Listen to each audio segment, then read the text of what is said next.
पनवेल तालुक्यात मुसळधार पाऊस रात्रीपासूनच सुरू आहे। नदी नाले दुथडी भरून वाहत आहेत।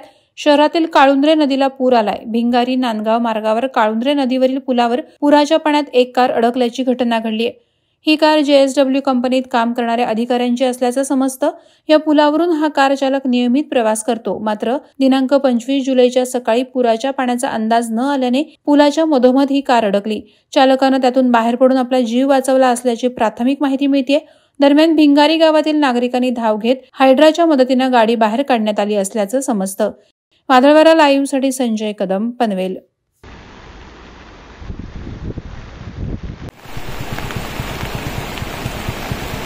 वैसे घबराओ मत, आपकी गाड़ी इधर रोड पे है, ऐसे ही उधर पानी उधर जा रहा है,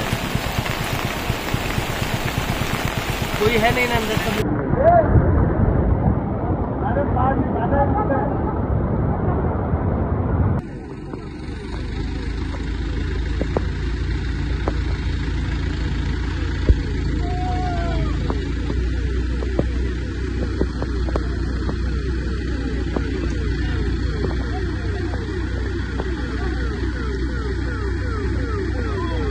नवी मुंबई व रायगड जिल्ह्यातील ताज्या बातम्या आणि घडामोडींसाठी सबस्क्राइब करा वादळवारा लाईव्ह चॅनल आणि दाबा बेल आयकॉन।